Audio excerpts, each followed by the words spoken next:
Yep, Steve's connected and just muted at the moment. All right, cool. Just the way Mark likes me. Oh, hey, Steve, you can't agree with him if you're muted. I agree with Steve. All right, and bringing Rosa in.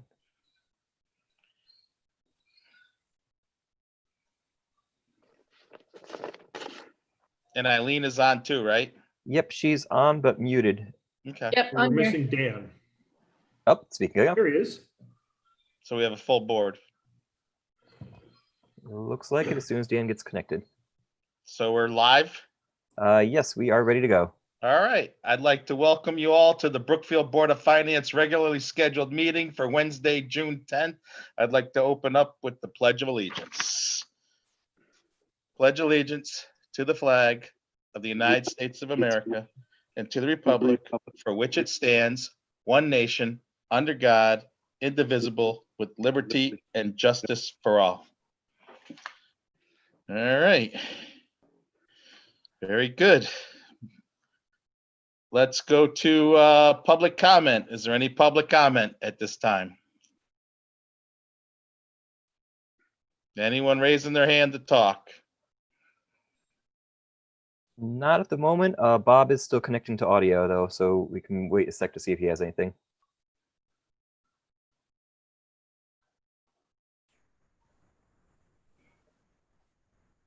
There's public comment after as well. Yep, I agree. So let's move on.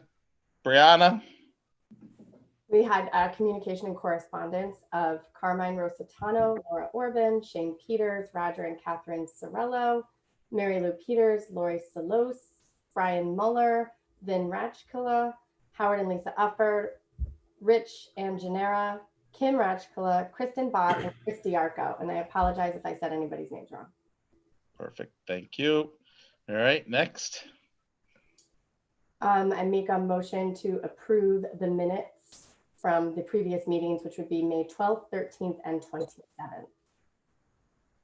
I'll second. Any discussion? Hearing no discussion. All those in favor? Aye. Aye. Motion passes. All right, Steve, we're rolling. It's on you now. Okay, great. I'm not going to take a long time. Marcia and I and John Lucas had a telephone conference with our financial advisor, Matt Smerndel, to talk about possibly doing borrowing for the new school in the near future. Matt is we talked about it. He thinks it's a good time to do it. The rates are really low right now. We would not be able to borrow the full $63 million that we want to, because you can't borrow it so far ahead of when we're actually doing the project, but we can borrow a fair bit of it. Dan, we're going to be setting up another meeting with him to go over that, and we'll invite you to it because I know you wanted to be involved and understand what it is. Thank you very much. Okay. And so that's what we'll do with that. And we'll come back to you with what John and I and Dan will jump in what we plan to do. If we're going to do that, we're probably going to do that pretty quickly, probably by the end of August, have it completed, early September. And also remember that we have to still, and we don't know where we're going to end up with this, on our capital projects that we decided to borrow money for, we still have to have a referendum. I don't see right now how we can do that at all unless they allowed us to have a mail-in referendum. And I don't know how we're going to do that. I do know for the August 11th primary, the secretary has asked each of our registrars to obtain 80% of the total number of registered Democrats and Republicans, mail-in ballots for 80% of them. They are going to allow mail-in for the primary. And I think that's a good idea. I know people feel differently about it, but I personally think it's a good idea. And so we're moving forward with that. We are now reopening the town. As of today, the Still River Greenway is open with some restrictions, no scooters, no bikes, no skateboards. We're asking people to walk only and wear a mask.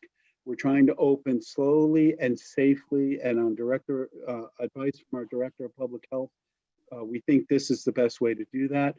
Today, I received plans from Parks and Rec to open up the rest of our fields and parks and start to allow organized sports. There are dozens of executive orders on this, how many people can be at a Little League game, 25, only one parent, all sorts of different rules. But we do believe we will be able to open both Cadigan and have summer camps. It will be a later start than we originally envisioned, and we're not going to be able to manage the number of people we've had in the past. Cadigan on the beach, we think maybe we can accommodate about 125 people. So once we flesh those out, we're going to let everybody know. We did post to the town website all of our parks, all of the activities you can do in those parks, and what is allowed and not allowed at this point in time. And we'll continue to update that so people can have an easy reference to go look and see what they can and cannot do. The phase 2 of the state reopening, they've moved it up to June 17th, and that's a lot of bars, restaurants. There's a list of about 100 different businesses, what they can do and what they can't do. If people are interested, the state has issued opening guidelines for almost every industry. There are 9 major groups. So you can go on the state website, coronavirus GCT, or ct.gov/coronavirus, and you can get that information. And that is pretty much, yeah, that's pretty much it. Any questions, issues, concerns? I have one, and it's beyond my understanding of financing, so it's probably more in Ricky or Dan or John Lucas's area of expertise. I know it's a great idea to borrow money for the school now. I get that money is cheap. I just don't know the process to borrow money before it's approved. You know, in a couple of weeks, we'll have the animal inventory done for the property at Huckleberry. You know, if you find one of those spotted salamanders or eastern box turtles that you can't, you know, that held up Federal Road for 12 years, yeah, I just don't know. So maybe in a couple of more, you know, I'm sure we do it somewhere else or figure something else out. I don't know enough about that to yeah. So that's a really good question, Mark. Given that property has had so much work done on it and so much things filled in, I would find it hard to believe, but it may happen. You may be right. We may find a salamander that's so we are going to start to have expenses. We do have to borrow money this year for the school. We are going to be spending $10 to $15 million in the next year on design, all of that sort of thing. So we're taking a reasoned approach, and we think now is the time to do it. But that's a very good point. We're going to have to continue to look at that. And inland wetlands, how they're coming before you, right? Now, yeah, they just came to us. The public hearing starts the 22nd. And you're getting some third-party reviews, right? Yeah, so we expect third-party reviews to be completed, you know, initially by the 22nd. Yeah, so hopefully a lot of the questions are answered in the initial public hearing. We'll have a much better idea. We're watching that very, very carefully, but that's a really good question. All right, thank you. But I think, Steve, seriously, like you and your team, along with Dan, you're looking at it like 6 to 8 months down the road to borrow this money. You're just setting the path to get to that path, right? Is that where you're at? No, right now we're looking at the next 2 to 3 months. Normally we do our borrowing in November. Okay. We're thinking of moving it up just a little bit. Okay. So then you'll just do an analysis and get a cost analysis and see the benefit of the amount of money borrowed versus the outlook and everything else, right? Yeah. One of the things we have to, the only thing we really have, we have to follow all the rules, obviously. Right. One of the things we have to watch a risk for is interest rate risk arbitrage, which is very simply that we can't borrow money and earn more on it than we are paying in interest. That happened like 60 years ago. Towns were borrowing $100 million, earning 5% on it and paying 2% interest, and they were funding their operations with it. So you're not allowed to do that. But we can bear, at this point in time, we're looking right now, somewhere probably 2.25%, where our plan calls between 4 and 5% to borrow this money for $63 million. And we're making about 50 basis points right now. We were making 98 to 102 basis points before the whole COVID came in. So we have no risk on the interest rate arbitrage right now. And if we did, we would just limit how much money we earn so we don't cause ourselves a problem. Okay. Any more questions? All right, hearing none. Marcia, I think we're on to you now.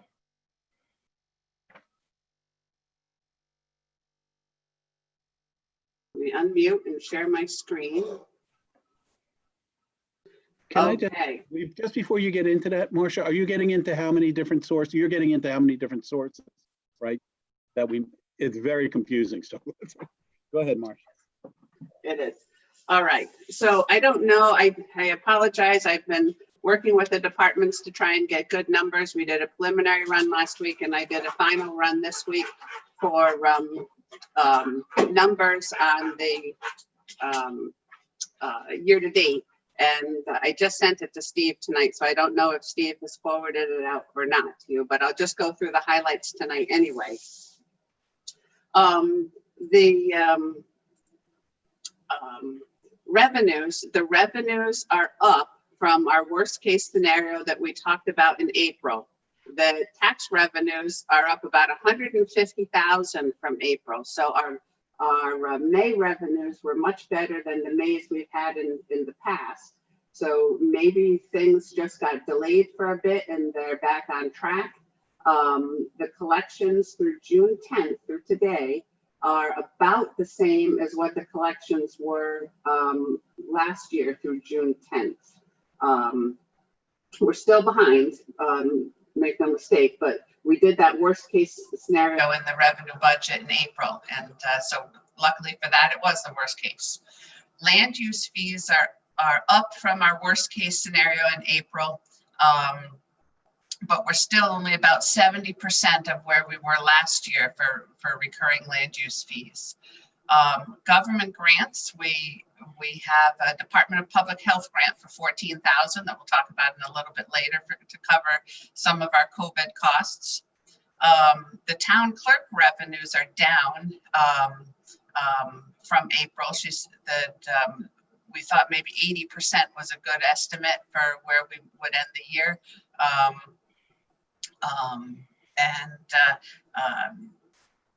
It's hard. It's just hard to tell what's going to happen. Interest income. Oh, we were doing so well. In May, we made $6,900, 0.25%. And June will be worse because we're paying out costs for the school. I think we've paid 1.8 million so far.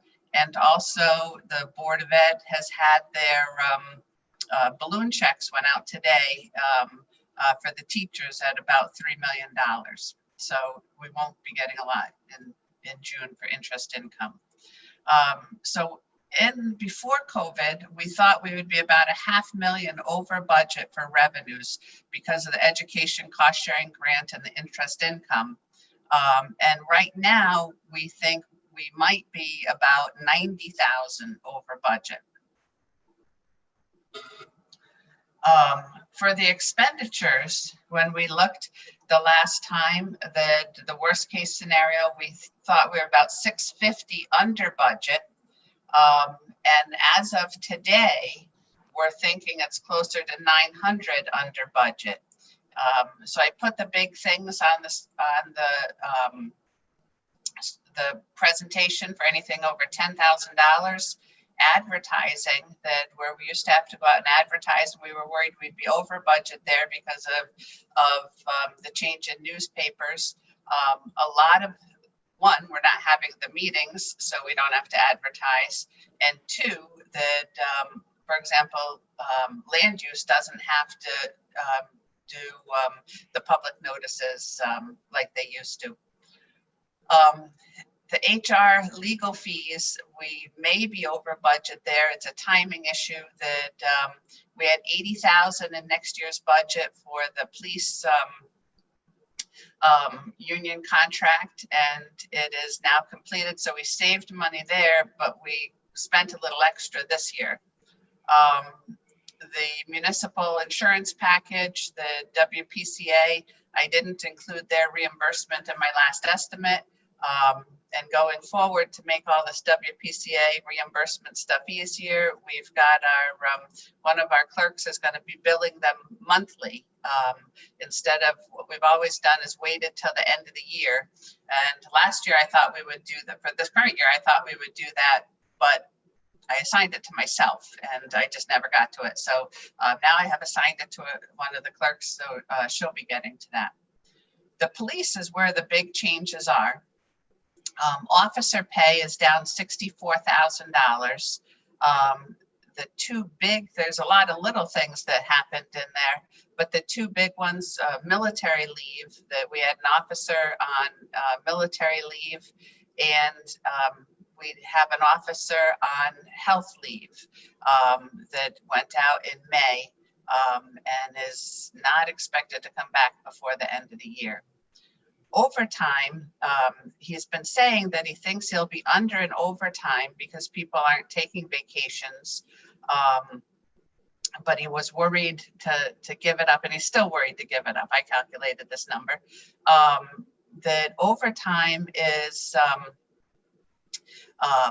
one, because of no vacations, and the second thing, the concern is that if he loses a shift because someone gets sick, that we may lose some of this overtime savings. Holiday pay, the officers can use their time up until June. If they don't use it, the first payroll in June they use, and so that was $15,000. He had talked to you before about he had expected 3 people to go to retire, and he would need exam costs and things for new people, and that didn't happen. Nobody retired. Dues and fees, there's different circumstances that cause that.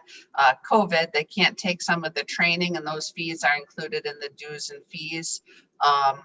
The union calls for tuition reimbursement, and nobody took advantage of that this year. And again, the no new officers, there was training in there for that. The COVID costs we're going to talk about in a minute. They're higher than what we had last expected. Highway fuel, the $30,000, there'll be a $30,000 savings because we didn't use as much because of COVID and everything else. However, we may have to charge a penalty because when you go out to bid, you guarantee a certain floor. So the $30,000 is without the penalty. Additional savings in electricity that we had already talked about some, and it looks like there'll be more. The grounds, parks and grounds, that there is one of their employees is on a health leave as well. Short-term financing, that's the change in the way we do leases, that we've changed that in this year's budget. And then just little things here and there that are over and under, that were under the $10,000. Don't get you excited yet, because the COVID costs right now, we're only including some of them. We had 195,000 outside of payroll in the budget, and that breakdown is on top. That it's now up to 235,000. The problem we have, we think the number is really good. We had a meeting this morning, a Zoom meeting with 10 key players in the town on who's ordering, who's doing different things, where everything stands. The problem becomes that we don't really know a lot of the answers. For example, how to reopen the library. That information came out on Saturday. So they're still working through what they're going to need to do and how they're going to need to do it. The biggest reason that it increased from the last time we looked at it was to allow for dividers that we had previously talked about, protecting the employees from the customers, but we hadn't talked about protecting employees from each other, which is also required. So can I jump in here real quick, Marsh? You can. Sorry. Right now, what we've done is we've gone with with a short-term solution to protect our employees and keep them socially distanced when they're all in the office. And we're using shower curtains around the desks. That is obviously a very short-term solution, but the paneling systems we were looking at to achieve the same result was about $50,000. It was a hodgepodge. It wasn't exactly what we needed. It would not be, in our opinion, a good investment to spend that kind of money on something that was not exactly what we needed. We're going to come up with another plan to redo the offices to make everyone safe. And I'm telling you now, I think it'll be more expensive, but obviously we can't go with shower curtains. Our fire marshal is not happy with the shower curtains at all. And we're pushing the edge of the envelope there. And we're going to have to come up with a more permanent solution because we just have to be ready for this in the future. So we're probably going to be coming to you guys in the next couple months with a plan to fix the office space so everyone is safe. Sorry, Mark. Well, 1 second on that. But Steve, on the June 17th second phase reopening, they're allowing more and more people to come in close contact. So we're looking into that too? Yes, we are.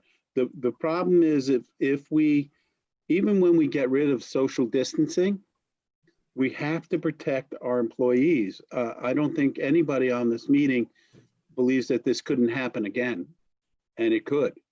So I think the thing to do is to set up our offices so we're ready, even if it happens 5 years from now or 6 years from now. You've been in our offices. They are a hodgepodge. They're originally set up 35 years ago or so.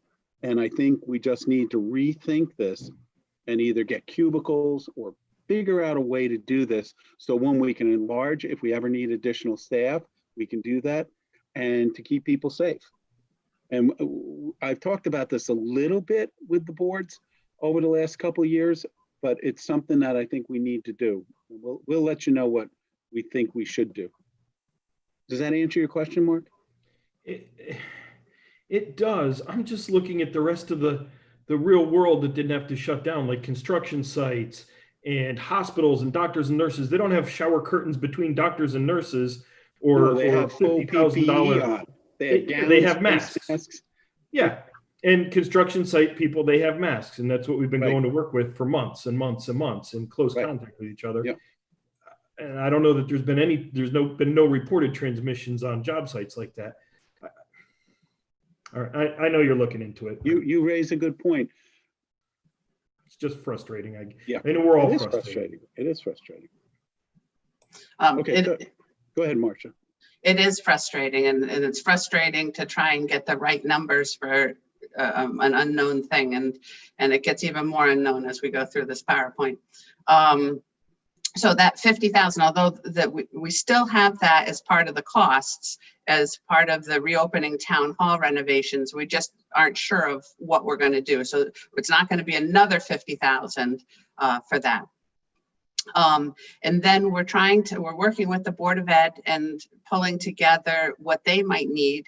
And I have to say, with all of this, we'd like to pull as much as we can into this year's budget.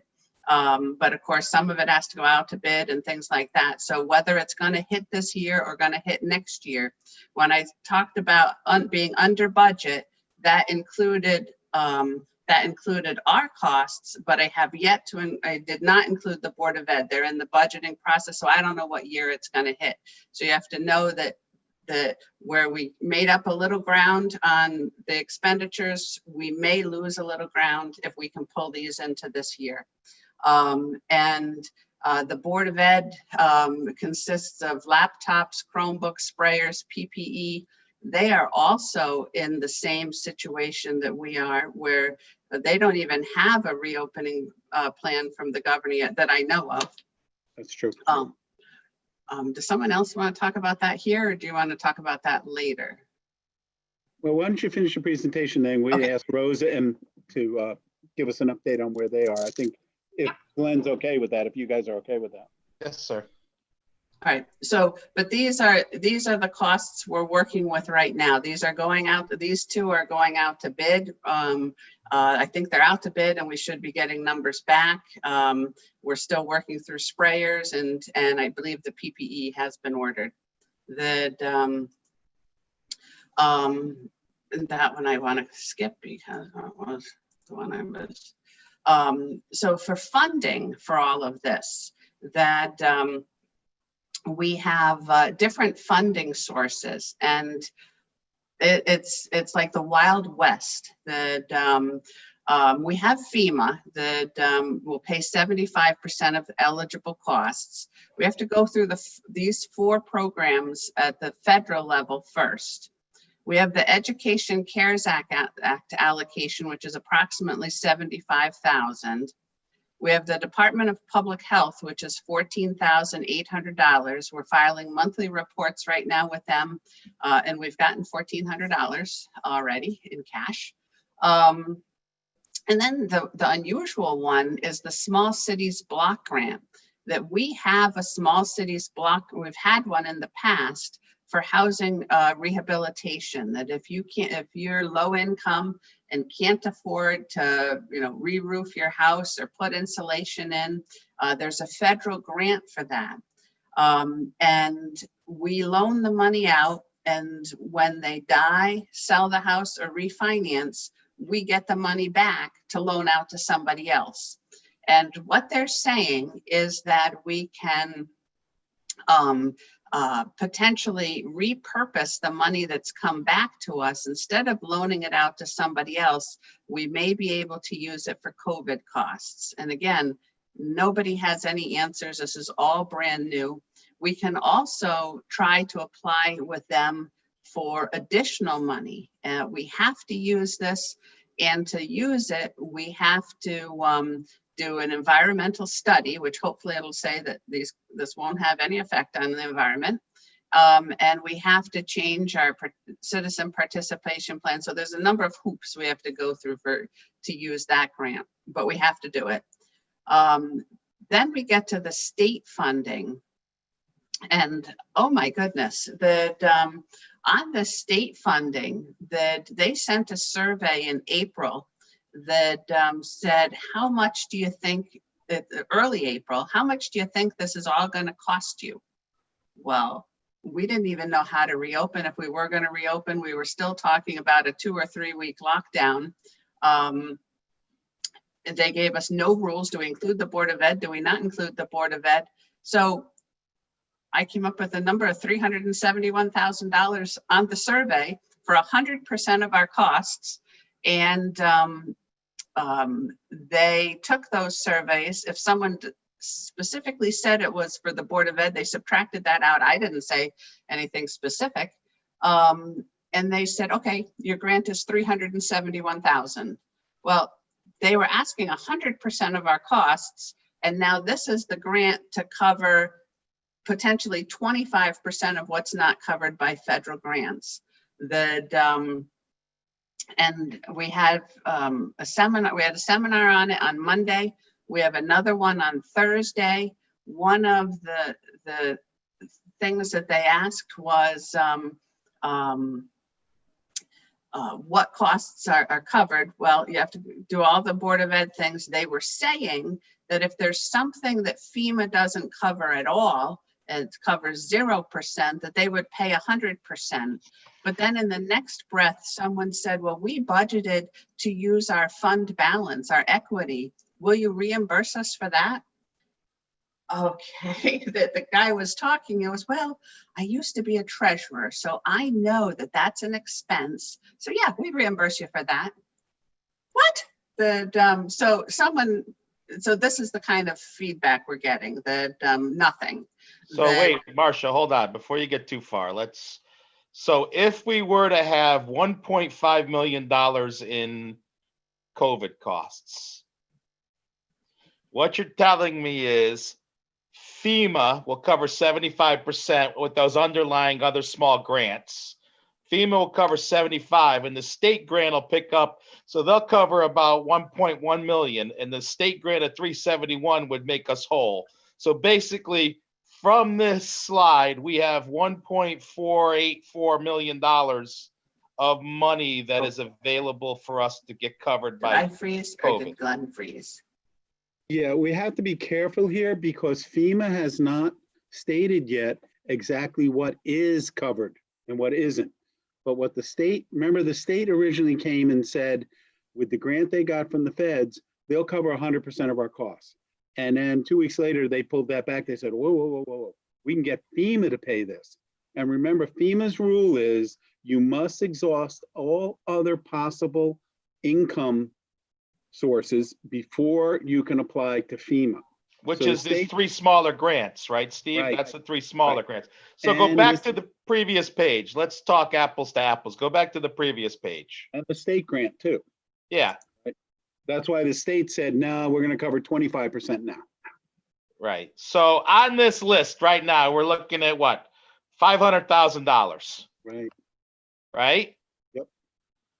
Can we get another column here of what we think FEMA's gonna cover, what we think the state grant's gonna cover, and what we think is gonna fall into this, and what's a Yes. true expenditure? We can do that once FEMA tells us exactly what they will and will not cover. Right.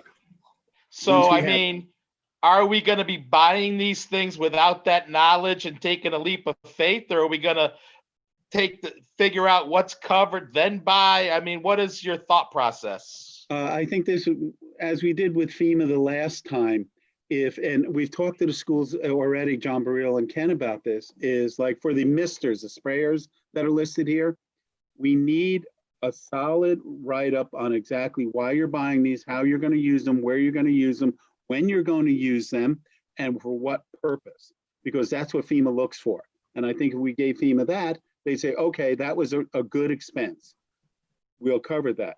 So you have to document why you need every single one of these expenses. But FEMA has not said what they will cover and what they won't. The good thing here is that the state has said they will cover what FEMA doesn't, but they may have their own things that they will cover and won't cover. So right now, Glenn, we hope we'll get 100%, but I can't guarantee that to you. So then how do we prioritize these lists that we have in front of us? Are they all absolute needs, or are some of them just in cases, or some of them wants? How do we justify what we're gonna buy now and see what FEMA's gonna cover down the road? Are we gonna just spend 500,000 and hope we get 100,000 back, or whatever? I mean, how are we gonna have a process, Steve? It's a bit of a crapshoot, especially for the laptops and the Chromebooks for the schools. My guess is given that we're going to distance learning and we have to treat each child equally, and we have to get the teachers up and running on steady, equalized platforms, that they would cover it. But can we guarantee that? No. We can't. Glenn, and if I freeze, let me know, because I just had a notice and my internet is unstable. That so here's the scenario, that we have to apply to FEMA at the end of this quarter, which is June 30th. So in July, we apply to FEMA. We have to get an approval back from FEMA, which means we have to have already spent it at June 30 for the June 30th application before we can apply to the state. But we have to apply to the state by August 31st. Well, I don't know if they've never worked with FEMA, but FEMA is really slow. We're still waiting to finish for them to finish the microburst thing. So yeah, that we have to spend it, and then it is absolutely a crapshoot. That and there's no rules, there's nothing written. So my guess here is that we are going to have a very different looking start to the school year. I don't know if it's going to involve distance learning. Rosa can talk about that, but there's no doubt, I think, that we're going to need much more equipment to do this effectively. And I think we make the bet and buy this equipment now, because we don't want to buy it in September and find out, well, if you had applied back in June, it would have been covered, but sorry, you're up the creek. So you're right, we're shooting in the dark here. Okay. And Perfect. are these costs only hard objects, the laptops, the cleaning supplies, the PPE, or is it, with the school opening, if they need to add additional bus monitors and that type of stuff, will any of this FEMA stuff cover those types of costs that are related to COVID, or is it only the hard No, I think items? my personal opinion is they will cover things like that. We're doing extra cleaning at town hall. I think that they will cover it. We're having a meeting with the schools tomorrow to make sure we're listing every possible expense that might be there, Okay. right? And to estimate what it is. And so we'll have an update on that after tomorrow. Okay. And Rose and Bob can give us an update. And Go ahead, Marcia. And we've got two categories of expenses. These are expenses for the budget that we're going to put in that line item. And what we want to talk about tomorrow with the Board of Ed and what we've been talking about with the other departments is, are there other costs? For example, can we pull out some of the social services costs that have been posted to their budget or that have been paid with donations and put those to the grant? That we've got legal fees for HR. Can we pull those out of the legal fee column and post those to the grant? So what we want to do is, one, have money in the budget to pay the bills, but then we want to have a broader thought process when we're talking about what are we going to put in the grant. That hopefully the grant will be much bigger, and we can also, volunteer hours, just like with the other one. Can we, will we be able to capture some of that? But everyone's been putting in timesheets, and finance has been collecting those. Yeah, and I can easily envision with the schools, regardless of which way they go, they're going to have additional staffing costs to clean these buildings. They may have to clean every classroom every night and every hallway. They may have to put somebody at the door to check people coming in for temperature. I can imagine they'd have a lot of costs. So we want to try to look at that and dimension what those costs might be and get some numbers to put around it, because I'd rather put it all in, send it to FEMA and have them deny it, then 2 months from now they go, well, if you had put it in, we would have covered it, right? Or the worst thing they can do is say no. So how does this impact? I remember with the macro burst, there was budgeting impacts versus with timing of expenses versus timing of submission versus timing of receipt of actual cash. So how does all this relate to the 20 and the 21 actual budget as opposed to the incurring of the expenses? So in the 21 budget, we had 75,000 for FEMA, just trying to be conservative and because of the timing. So we had 75,000 for FEMA. And then when we added, I think it was $500,000 to the Board of Ed, we kind of plugged another 123,000 in for unknown grant money. So we have approximately 200,000 in next year's budget of revenue. Anything over and above that will be either revenue in the next year. If we can make it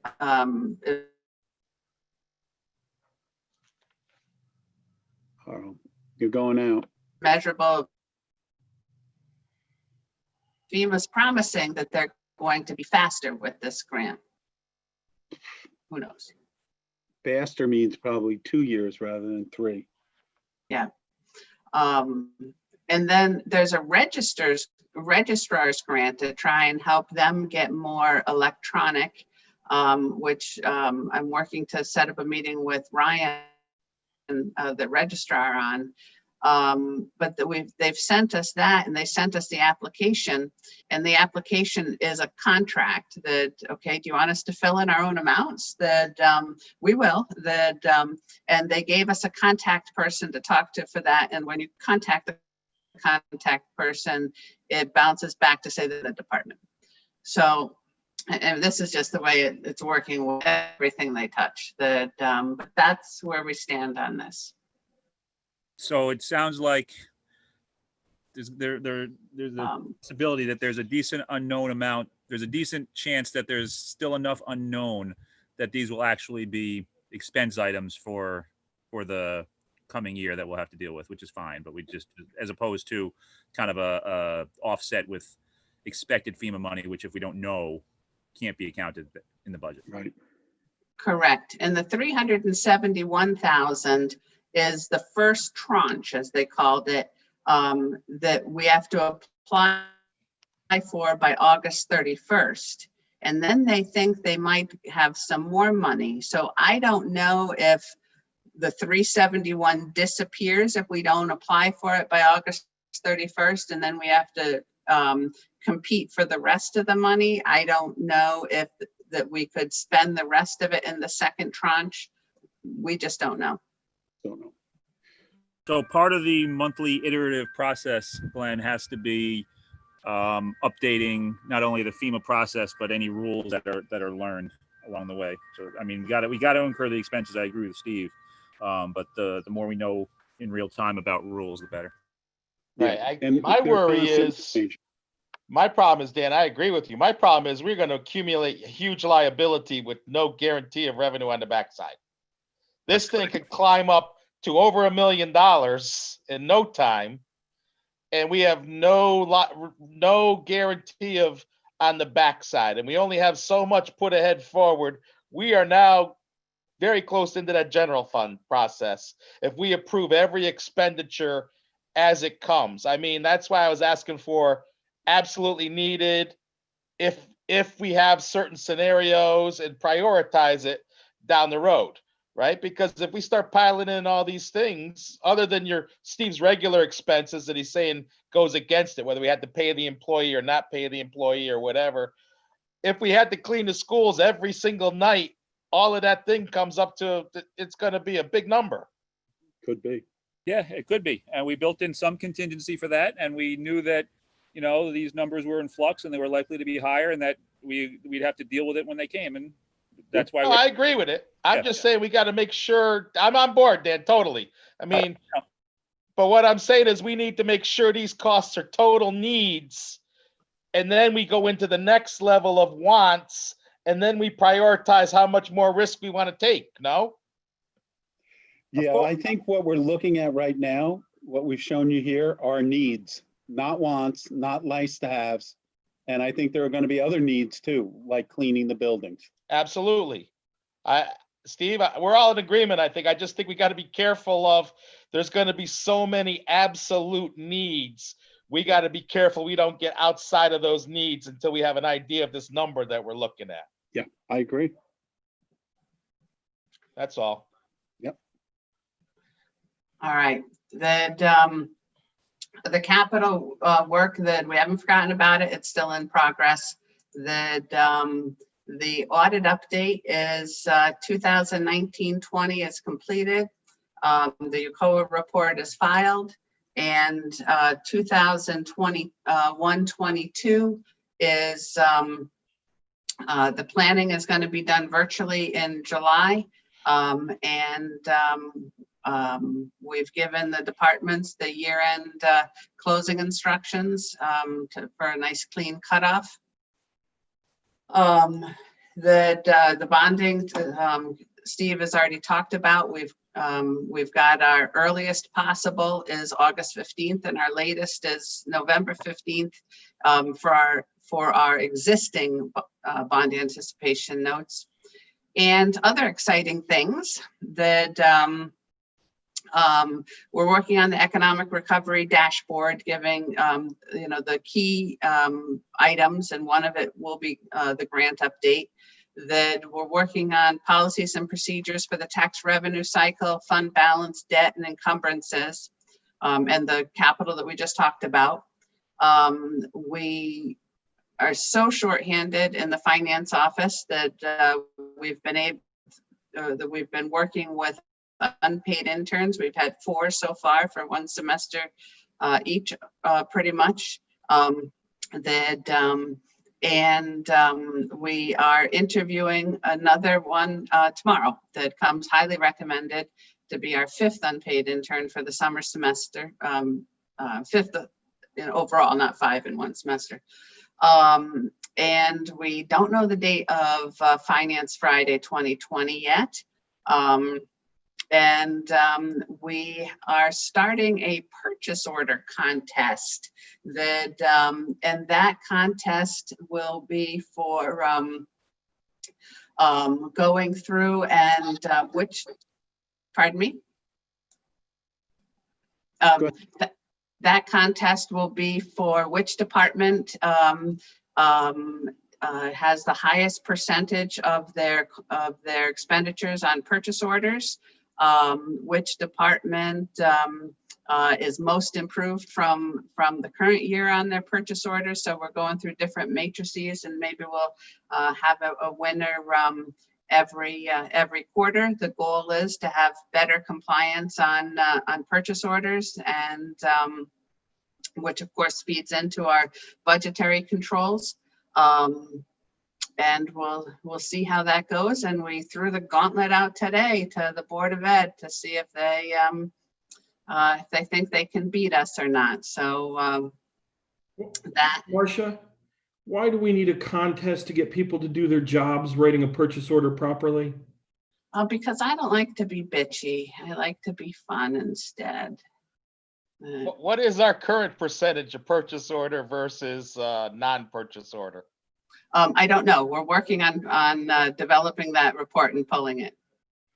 But it's much higher this year than it was last year, and that's our goal, is to just keep it higher. And where is the purchasing agent in this process? Like, how are things getting bought without the purchasing agent stepping, like putting out his arm or reach? So we've got things like attorney fees that are generally not done on purchase orders because they're professional services. But we want to start. If you've got we want to start putting those on purchase orders. We've actually talked to the attorneys to say that we're going to do this and we're going to give you a fee.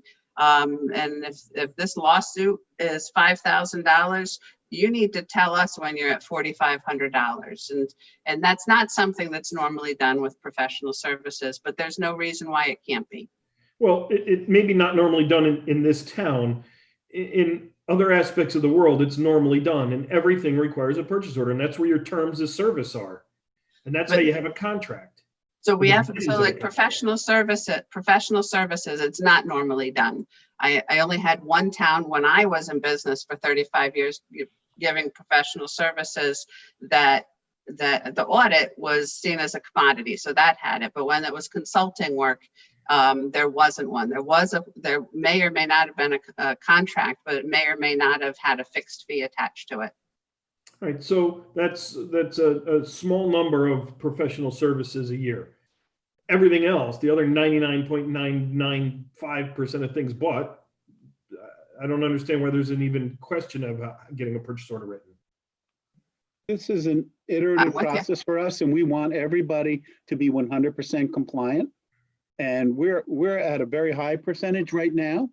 Occasionally people forget and just buy something without a purchase order. Usually they're small dollar items, but we're trying to make sure all 120 some odd people follow policies and procedures. And Marcia thought this was a way to help gain that compliance. I've had conversations with a number of people saying, you can't do this. We're not going to do this without a purchase order. And people are getting there.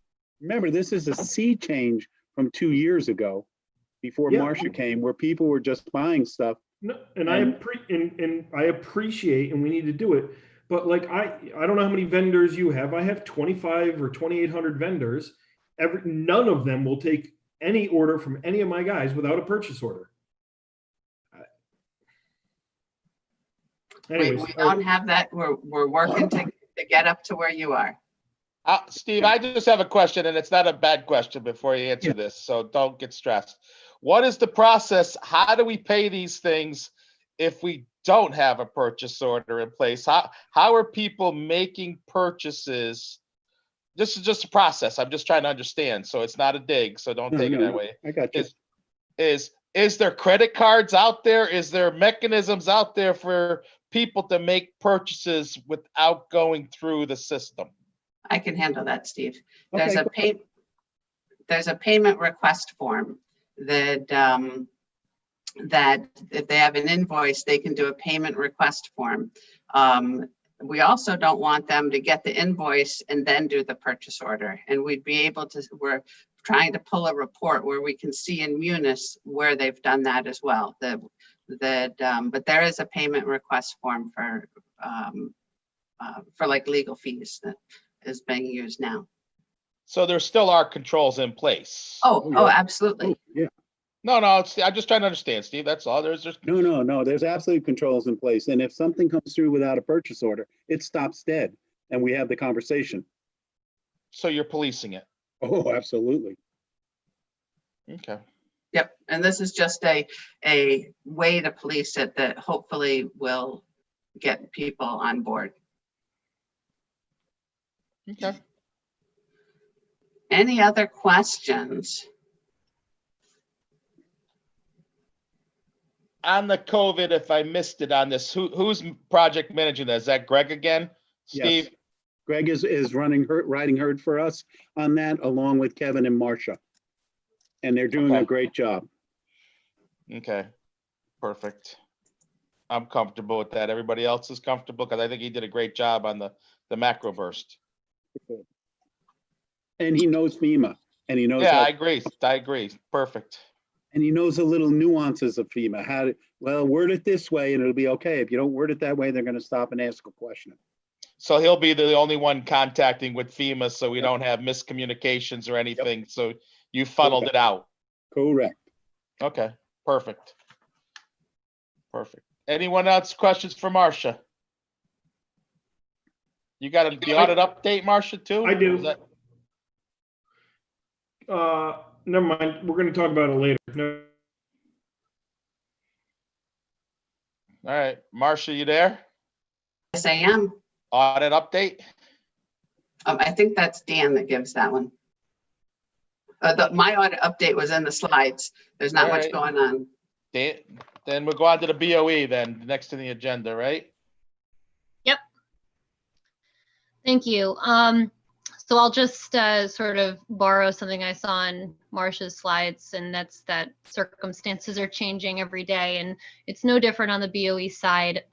What you saw in the financial report that I had forwarded to you all yesterday, we are seeing about 77,000 less in our surplus than we reported last month. The end figure is not drastically different than what we had reported in previous month, but where it really kind of differs is compared to last month. And we're seeing most of that in as it relates to health insurance costs, as well as a greater than anticipated loss in revenue. So again, you're going to see that large difference compared to last month. So I have made sure that Ken Post is here to answer any detailed questions that you might have, as well as the chair of our finance committee, Bob, who has done some analysis himself. So, so yeah, I would like to sort of open that up to any questions that you might have regarding that. Anybody? And then of course, we'll talk about reopening afterwards. So the health insurance, why did that change so drastically? So I have a model that I use to budget, excuse me, and forecast the health insurance benefits. And I would have to say it's imperfect, mainly because on a month-to-month basis, our population changes, the demographics change, people having babies and people leaving to go on their spouse's coverage. So especially the first half of the year, it's very difficult to forecast. So I did consult the model several months ago, and it appeared that we were going to be on budget. However, when we got the bill for June, which we paid in May, I realized after doing some calculations that we were going to be short by about $60,000. So I went back into our census and our model, and I discovered that we had a reduction of 4 retirees from what we had originally planned. And retirees are cost neutral because they pay their whole way. And we had a net addition of 2 employees plus a number of babies and other demographic changes. So that caused us to go over budget by a little over $60,000. Okay. And the loss of revenue? Well, that revenue from the retirees. No, I'm talking about the loss of grant money. Oh, I'm sorry. I apologize. that's I didn't ask the question right. The excess cost grant. We got reimbursed at 70.9%. And I had planned for 75%. And if you look back over the last 5 years, it has ranged from 73 to 80%. And we typically plan on 75, and we're usually pretty close. And Is I that don't know if formula everybody's- based? Isn't that like a constant formula based though, or is that a non-formula based? That's just get what you get. It's kind of you get what you get. What the state does is they budget a fixed pool of money for all of it. So, for example, if they budgeted, and this is not a realistic number, $10 million for it, or I'm sorry, if they budgeted, in this case, $7,090,000 for it, and the total costs for everybody in the state were $10 million, everybody would get 70.9%. So they take the total pool of all the claims from all the towns and boards of ed, and whatever prorated share of that amount that they've fixed in the budget, that's what you get. So is this in jeopardy for next year? The percentage changes every year, Glenn, so I don't know. On average, it's been about 75 or a little higher than that in the last 5 years. Okay. So no what happened? The state got a bunch of claims, and so they had to spread their reimbursement money over a bigger base. Good way to put it. Oh, I'm not questioning. I understood, what happened. I'm just wondering if it's a concern now for next year, right? I mean, you want my opinion? It probably is, but the state hasn't come out with their percentages yet. So, and until we see that, I think we have to hold our powder dry. Okay. All right, Glenn, can I interject for a second? Yes. The meeting has kind of become a free-for-all with Ken Post not introducing himself, Bob Belden not introducing. We just kind of need to stick with tried and true methods. Sorry. You're right. I was just trying to get the best information possible for everybody. So I apologize.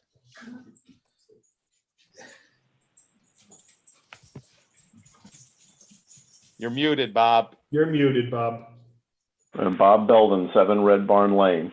Thank you. There you go. I put myself on video so you could see me.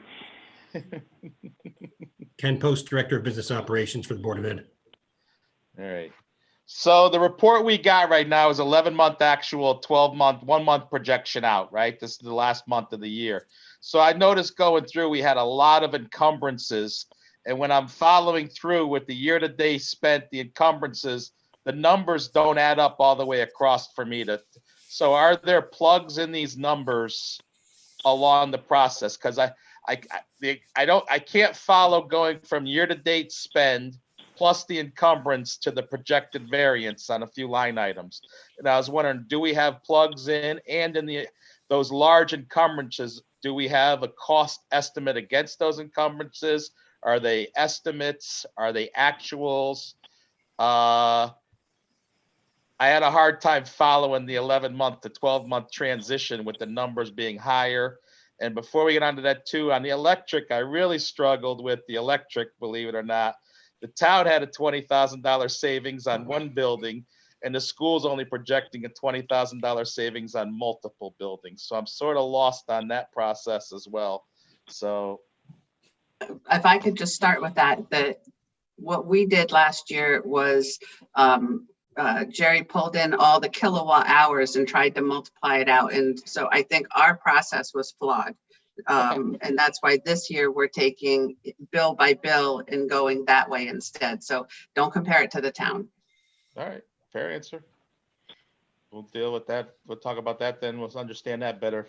Then on your side, I'll talk to you and we'll understand that better. How's that? So I understand it. All right.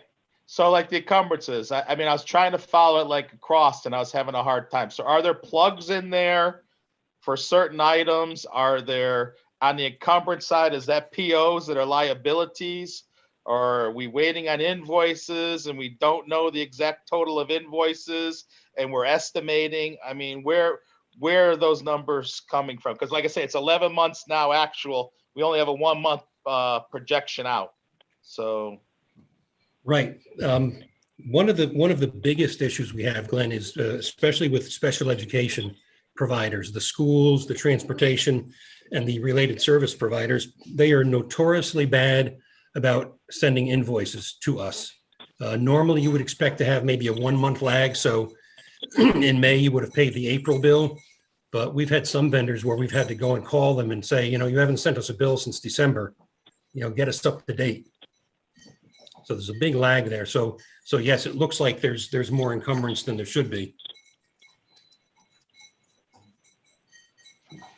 Okay. So do you expect the encumbrances to be fully used? Do you think there's some softness in those encumbrances? I think, especially in some of the special education related services, I think there's going to be some money left over. We just can't tell yet how much.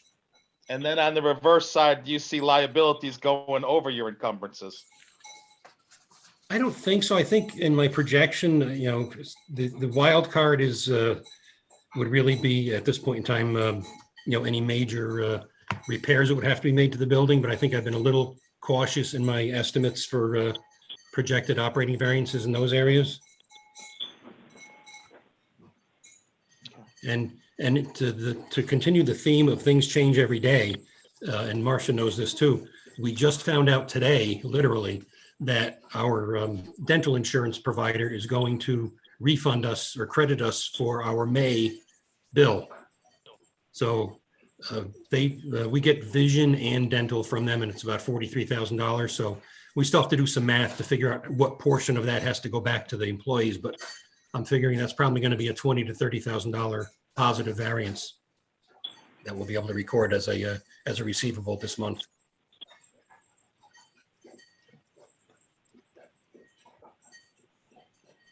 Anyone else with questions? All right, Rosa, you want to continue on? I think you had more.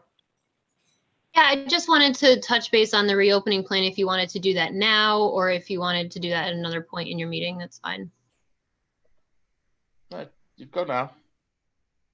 So, you know, we don't have anything obviously set in stone yet. And really our work in this area has just begun. We, Dr. Brill had formed the reopening team, and we had our first meeting last week. The committee has about 35, I want to say 35, close to 40 members in it. Brianna actually and Eileen are helping out on that team. So we have, you know, representation from your Board of Finance in those discussions, because we think it's important that you know, we have broad representation of, you know, town interests. There's parents, teachers, administrators, and everyone that's important to this plan involved. I have to say we have a facilitator from EdAdvance who has been really helping us out in creating these plans and helping us formulate a few different models for reopening.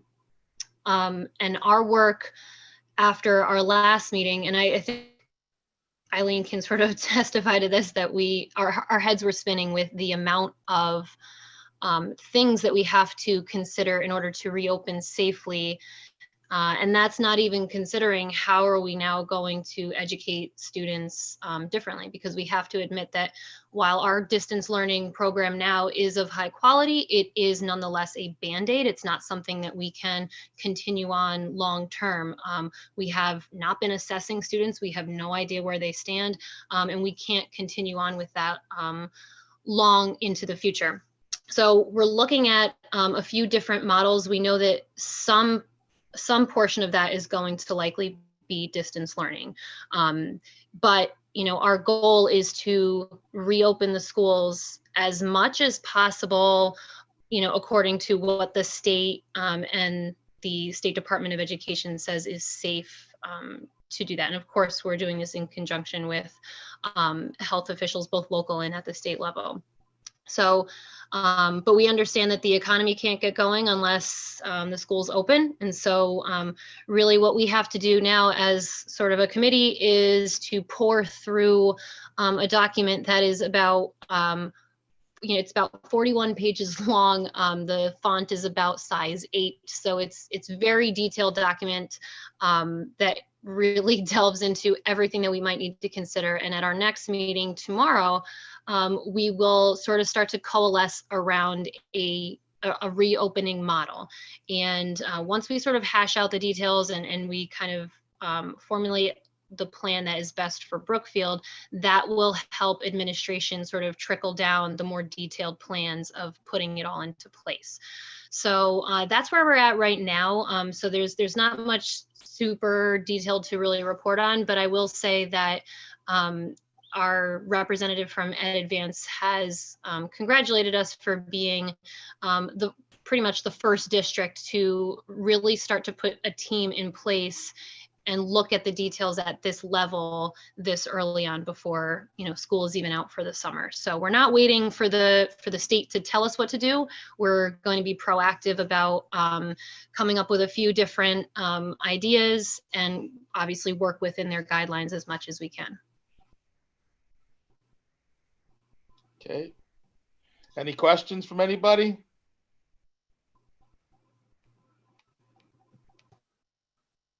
Hearing none. The Rosa, that's all you have then? Yes. All right, perfect. Well, I'd like to thank Rosa, Bob, and Ken for joining us tonight and clarifying our questions. And thank you very much. Thank you. All You're right. welcome. Have a good night. You too. On to reports of the committees. Dan. Sure. On the audit, Marcia talked about timelines in her presentation. The only thing that I want to add to that is that there is one element of follow-up from the previous audit that needed to be rectified with a remedy, and that was a finding on the Board of Ed side for a deficiency. It wasn't a big deal, but there was additional documentation and controls around a grant documentation. And I reached out to Marcia and Ken this morning just to follow up on that, and I will continue to follow up. I want to make sure, the goal is to have a completely clean audit next time around. The only way to do that is to clean up everything that we knew prior. Hopefully there won't be a whack-a-mole where there's something else popping up, but I want to make sure that the previous finding is remedied. So I'll follow up with Marcia and Ken on that as we go through the process. Other than that, nothing new to report. Do you have a timeline you need that done by? It's part of the June 30 closing process, so it'll be over the next month. Okay. And I followed up as much as I could by giving you the report. And I did follow up with Ken that it's in his court to answer the rest. But we do want it to be done this month, because if we've got a level of effort issue, we need to fix it before the end of the month. Thanks. Yeah. Thanks, Dan, for everything you've done. So if we could clear that up, that'd be awesome. No problem. Okay. New business. So on the new business, and Steve and Marcia, you could talk to this, the review and the approval of the tax collector suspense list. Yeah, this is something we do every year, and it's required by charter that you review this and approve it. Marcia, you give just a quick description of each of these. I think they're pretty self-evident, but if you can just give an overview. Yes, I should be sharing my screen. This is something that is done in every town every year, that by state statute that it has to come to you for approval. And so she has given you the list person by person, and she helped me come up with this spreadsheet that kind of summarizes where things stand. So the first 2 years, 2015 and 2016, are years that She's just cleaning out anyone that hasn't paid yet for personal property or motor vehicle is going to be put to suspense. That doesn't mean that she doesn't collect them. That for personal property, she sends them to the marshal because she's found that that personal showing up at their business is much better luck than sending it to a collection company. For motor vehicles, it gets sent to a collection company. And it also, for all the years, she has sent them to the Department of Motor Vehicle. And if you have back motor vehicle taxes and try and register that motor vehicle or another one in your name, they won't let you do it. So that's part of the collection process. So 15 and 16 are just everything else that was there. 17 and 18, there's real estate in 17. And the question is, why would we be putting that to suspense when we would have a lien on the property? But and again, we're not taking our lien off. We're not stopping the collection efforts. We're just trying to be realistic about what's collectible. And so that went to a tax sale and it didn't sell, or there's some in there that are just small landlocked parcels. So she specifically identified those, and that's what's in here. Personal property, that gets sent, again, the reason that it would be here is for specific identification that that the business has closed, that the mail is being returned. She's not expecting that we're going to be able to collect this, but if the marshal does, that'd be great. And then motor vehicles were the same thing, that they've moved out of state, or the mail is being returned and she can't find them. So it just cleans up her books a little bit so that we can she can focus on the ones that she should be collecting. You know, one of the trouble ones here is that if people move out of town, move out of state, they move to Arizona or Florida, and they don't pay their car tax, it's really hard to collect that. Well, so I have two questions, if I may. I agree with you, Steve. Why so high? Why the bump in 16 over the other years? Well, 16 is everything else. So you'd want to compare that to 15. And it would have, 15 has now had 3 years where she's done specific identification and taking things out. Okay. That would be, I don't know, I haven't specifically identified who's on the list to say that, but. I left these in my truck, the suspense list for this year. What's the total amount due right now? Do you remember approximately? The total amount of fraction. Correct. The total amount of property taxes is probably 800,000. And motor vehicles? Oh, for everything is probably 800,000. Oh, okay. One of the other problems is it stops you from registering a motor vehicle in Connecticut, as Steve said. Doesn't mean people can't get plates out of state and still drive, and it just still live here, drive here, and not pay their taxes. And you see the same people on that list year after year after year. Yes, you do.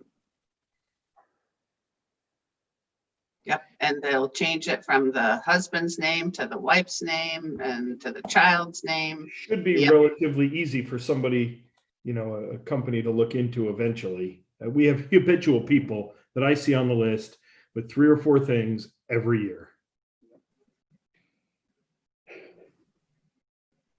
That's all. We can still go after them. I know. So is there a process, Marcia, or is there something that you're working on, or you and Steve? Yeah, we already have the process in place. We send things to collection and we send some things to the marshal. We obviously, it's very expensive to use the marshal, and we do pay a fee to the collection. So we make a determination after a certain amount of time, we send it to collections, and then we send it to the marshal if it's a personal property. And that's worked really well. You can see that the big jump we had last year in collection. Right. Yes, sir. But we do have a fair bit of cost with that. So we have to make a determination. Are we going to send a marshal out for let's say it's $600 to collect a $700 tax payment? We have to make a fiduciary guess as to where we want to go. So we try to collect it all. We just use different methods. And to do that.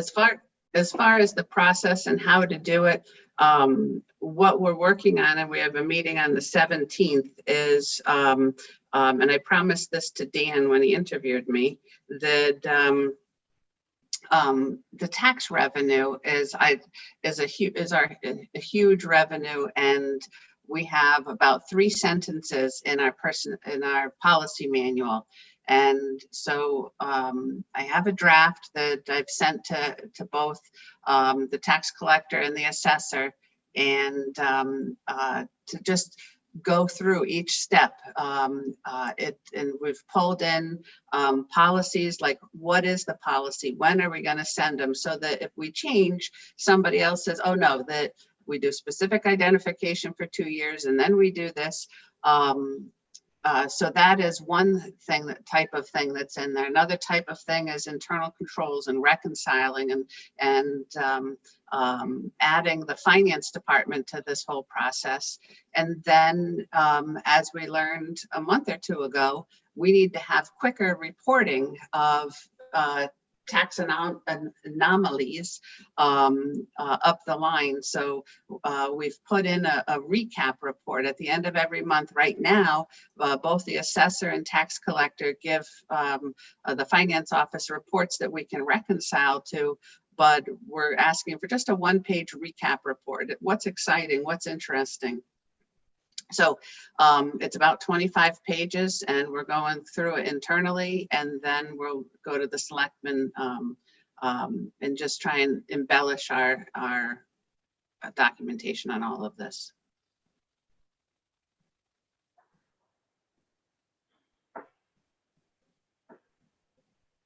Anybody else on this?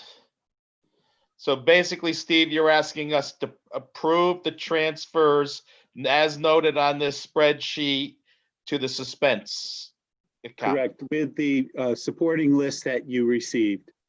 Yeah, the official document is the official supporting list. I don't have it. Did I don't anybody have else- it either. Yeah, I did mean- anybody- okay. Did we send that out, Marsh? Did you No. send that out? I don't, yeah, I don't have anything. I've been checking my email while we're sitting here.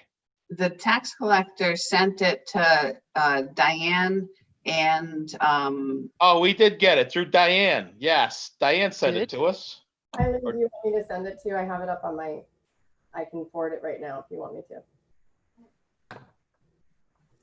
Can we put it up? We can't put it up on the screen, or is it too? It's a It's public long. document. Steve, your call. Yeah, it's a public document. You can put it up. I think you hold should. on, let me get into my email. Yeah, let's see.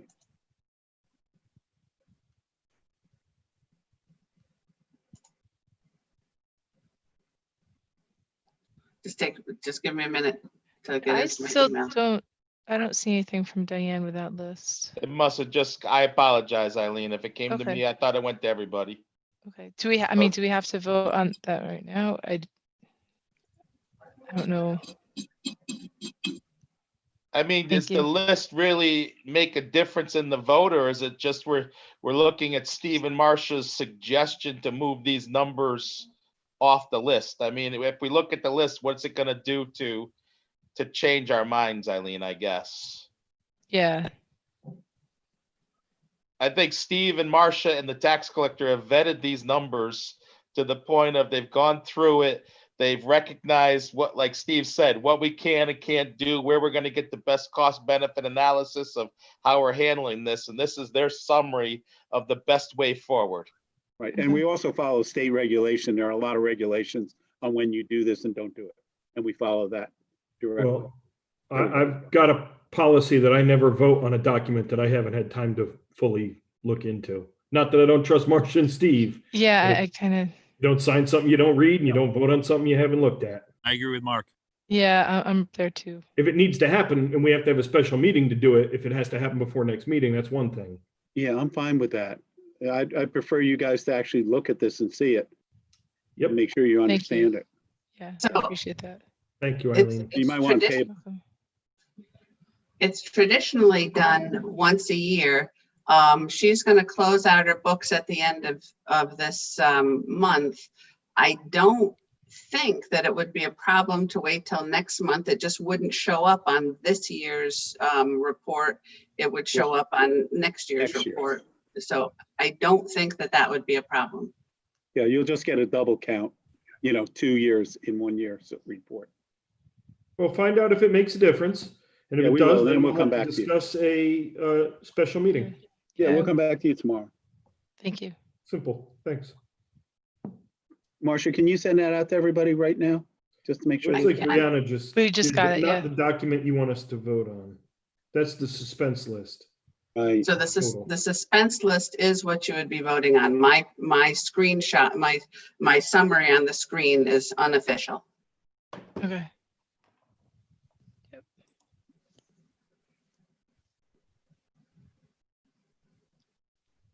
Yeah. All right.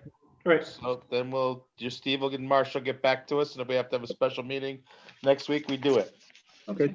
Thank you. All right, so now we're on to the budget review. How's that? I can't pronounce the word. So Stephen, Marcia, go ahead.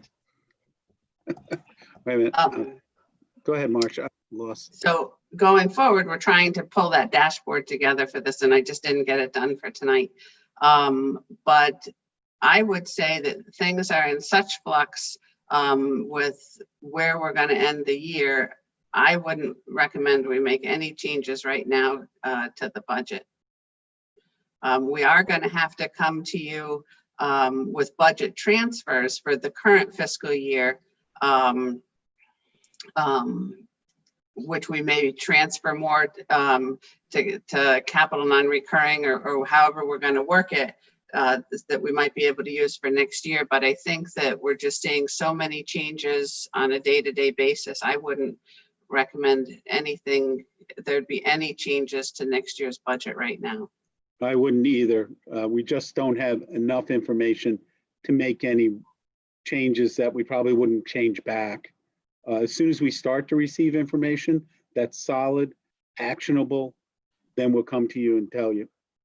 Okay, you said a dashboard. So you have a thought process and how you're going to present this monthly? Yes. Yes, that we're looking at the revenues, the tax revenues, different graphs that we can look at to see if we can see trends. So that would be one of the items. We talked to land use to see if there's something that we could look at and get out front of the revenue. And there's really not. They give you the cash when they take out the permit. So there's no advance notices on that, but we can still look at the revenue as it comes in. We want to pull together, the COVID cases, both in Brookfield and in the county to see, does it look like it's spiking again? We want to pull together the unemployment costs. We want to, tonight we talked about adding, the grant possibilities to it. So that's the type of thing we want to look at, so we can get as early, just an early warning system of are we going up? Are we going down? Where are we standing on this recovery? Yeah, we want to look at, the board's made decisions over the last 6 weeks as to where we think we're going to be next year. And so we should track that pretty carefully to see how closely we are to our estimates. I agree. I just, like I said, I'd like to see the key metrics you're looking at, and so we can follow it and understand it. That's all. Yeah, Like, what yeah, are the we- Board of Selectmen wants that too. So I think we can have that for next month's meeting, don't you think, Marcia? Sure. And we Yeah. may change it as we go along.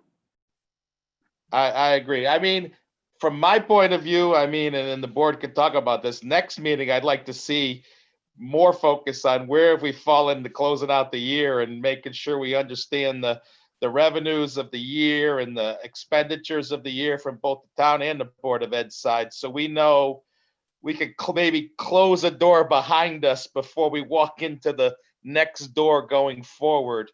Yeah. I think it's more important to know where we have surpluses, what we don't, so you can manage as the first selectman the next year going forward with Marcia. No, I mean, Yeah, no, we'll be very, very close to the year end by the next meeting. that's what I'm saying. I think I'd rather, instead of you guys focusing on that process, I'd rather us try to close a door, in my opinion, okay, and the rest of the board can speak to it, is I'd rather see us try to close the door from the prior year, Steve, so you know what you have to manage going forward. Yeah, I agree. I agree with you.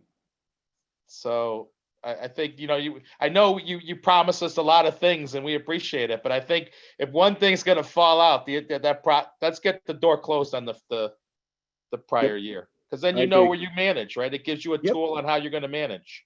Yep, I agree. All right, anybody else on the board want to comment to that? I think that makes excellent sense.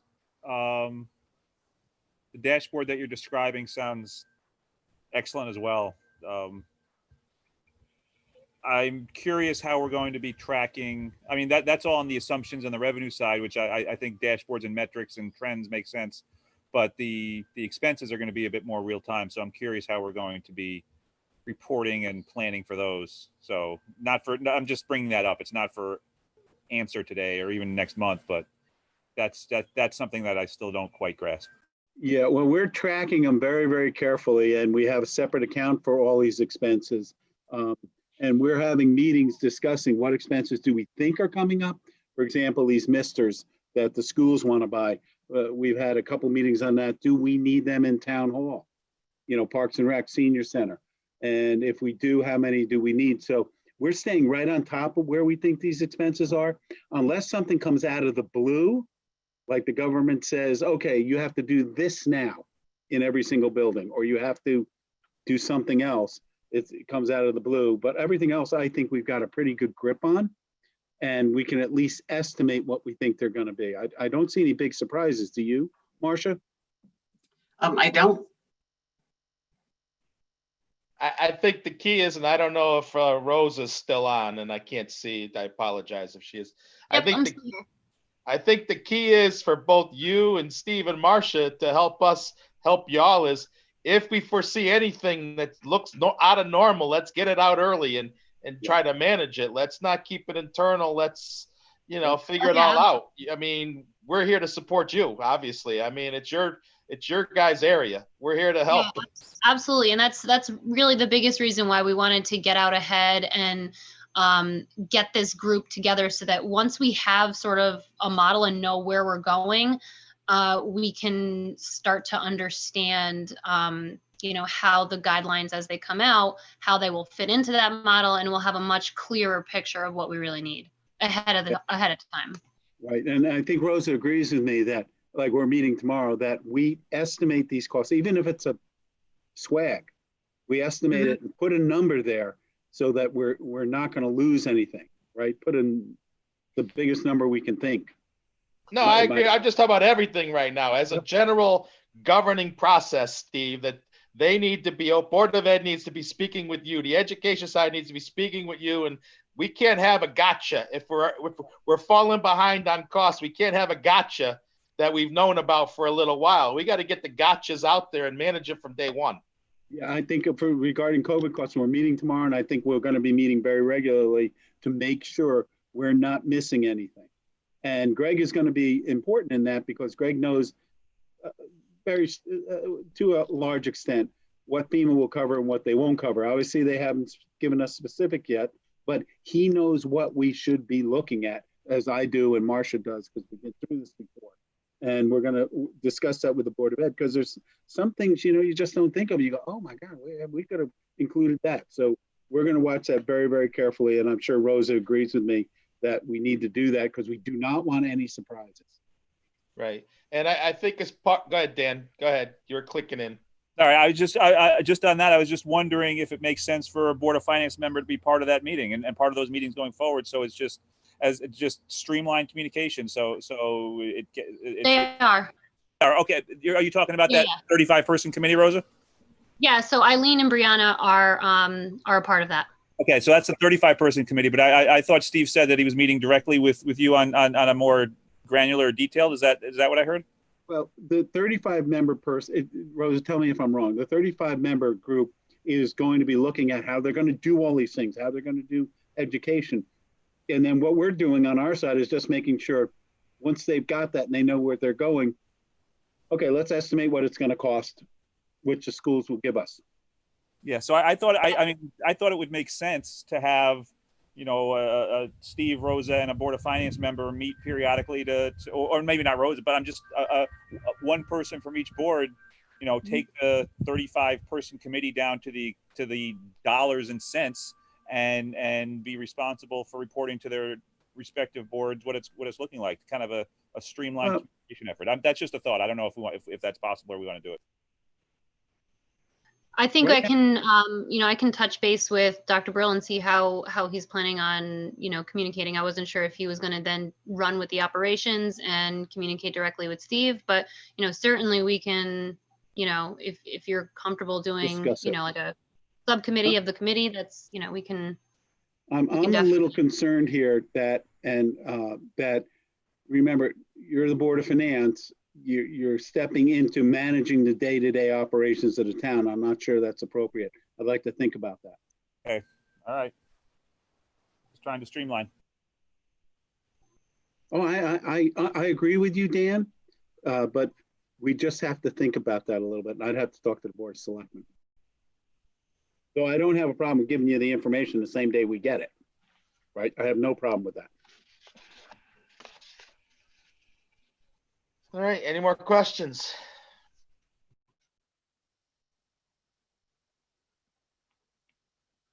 All right.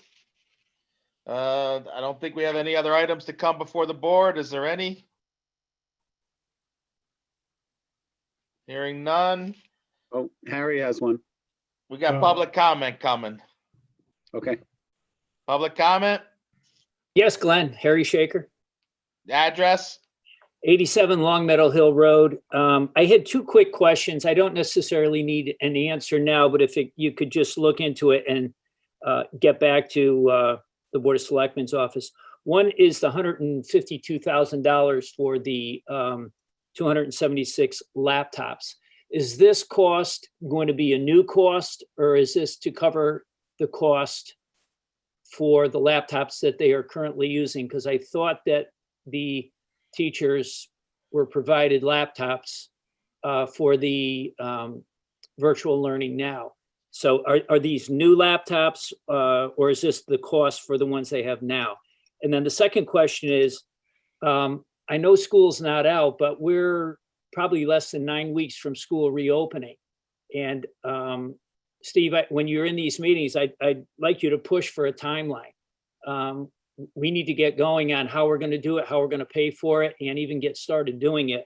I'm actually a little surprised that we're this far off from having any ideas of how we're going to open. So, and again, I don't need any, if you could just look into it and get back to the selectman's office, that'd be great.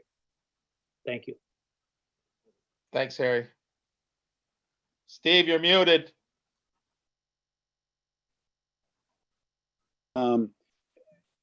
I think we have gotten so far very little information. Rosa, you can confirm this. I've seen very little from the state on how to open schools. And I think the schools have been waiting for that. All right, here's what you have to do. Here's what you cannot do. Here's how you're going to transport kids. And Rosa, do you agree? Yeah, absolutely. The state has given us very little guidance in terms of what is safe. But in terms of, again, the plan that we have in place is ahead of what other districts have doing. There is no other district that knows exactly how they will reopen and what it's going to look like and how much it's going to cost. Absolutely none. There isn't a district in the state that is at that point yet. So in terms of what we're doing, we have to put together a model first, and that's going to really be determined tomorrow. And then we can go from there. But it, again, will have to fit into what the state tells us we can and cannot do. Right. It's frustrating as hell. I just want to remind everybody, we can't get into a back and forth. Yeah, we can't on get into public comment. Yeah, that's why I said I didn't need an answer. I know, Harry. All right, any more public comment? All right, hearing none, I'll make the motion to adjourn. I'll second. All Oh, those Ricky in got it. favor? Either way. All those in favor? Aye. Aye. Aye. Have a good night, everybody. Thank you. Bye, guys. Thank you.